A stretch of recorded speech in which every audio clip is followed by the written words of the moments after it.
Good evening, everyone, and welcome to the White House. Of all the freedoms we cherish as Americans, of all the rights that we hold sacred, foremost among them is freedom of religion, the right to worship as we choose.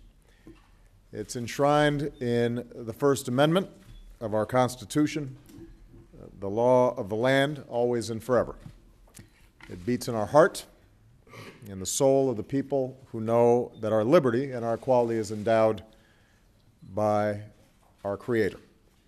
And it runs through the history of this house, a place where Americans of many faiths can come together and celebrate their holiest of days, and that includes Ramadan. As I've noted before, Thomas Jefferson once held a sunset dinner here with an envoy from Tunisia, perhaps the first iftar at the White House more than 200 years ago. And some of you, as you arrived tonight, may have seen our special display, courtesy of our friends at the Library of Congress, the Quran that belonged to Thomas Jefferson. And that's a reminder, along with the generations of patriotic Muslims in America, that Islam, like so many faiths, is part of our national story.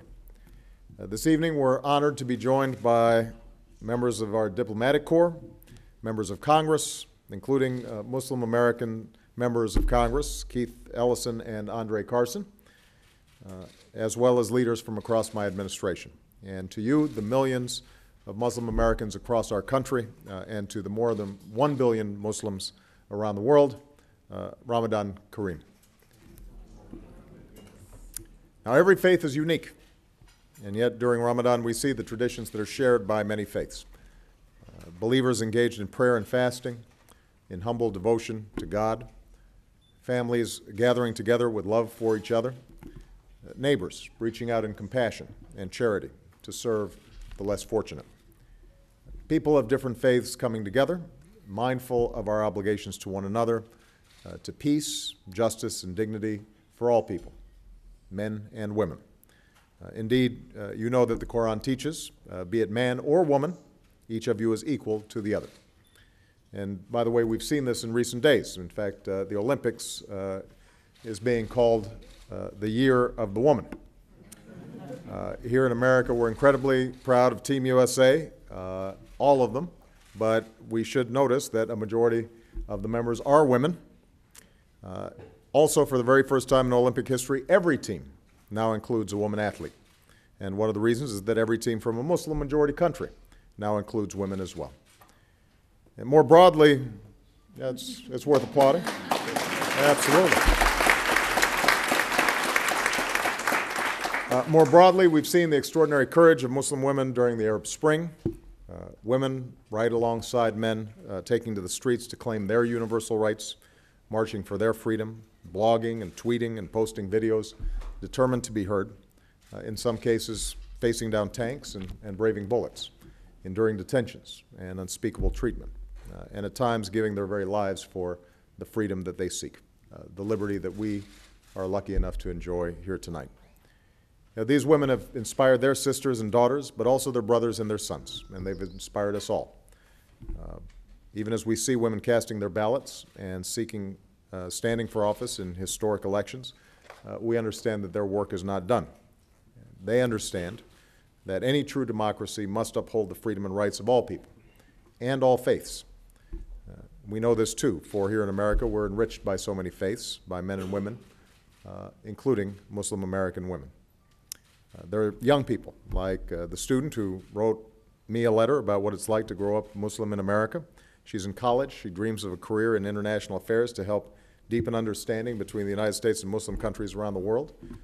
So if any of the diplomatic corps have tips for her, she says that America has always been the land of opportunity for me, and I love this country with all my heart. And so we're glad to have Hala Beg here today.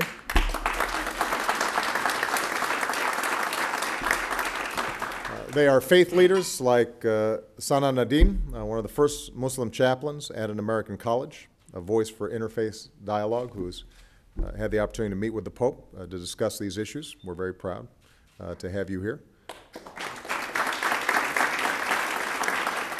They are educators like Aisha Muhia, born in Afghanistan, who fled with her family as refugees to America, and now as a language teacher helps open her students to new cultures. So we're very pleased to have her here. They are entrepreneurs and lawyers, community leaders, members of our military, and Muslim American women serving with distinction in government. And that includes a good friend, Uma Abedin, who has worked tirelessly.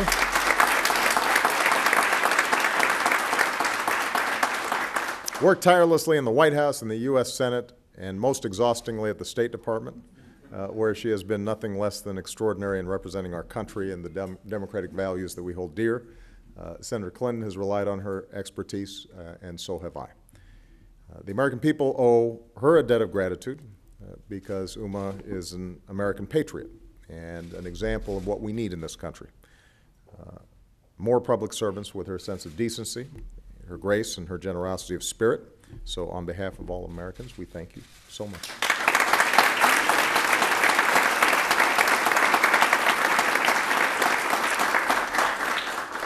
These are the faces of Islam in America. These are just a few of the Muslim Americans who strengthen our country every single day. This is the diversity that makes us Americans, the pluralism that we will never lose. And at times, we have to admit that this spirit is threatened. We've seen instances of mosques and synagogues, churches and temples being targeted.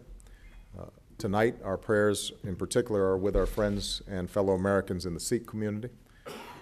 We mourn those who were senselessly murdered and injured in their place of worship.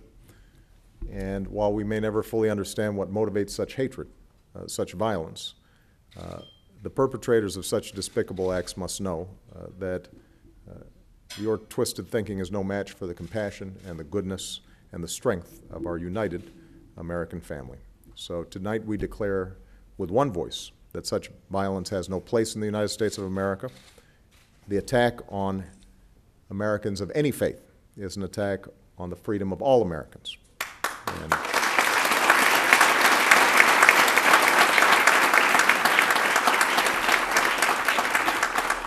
no American should ever have to fear for their safety in their place of worship, and every American has the right to practice their faith both openly and freely and as they choose.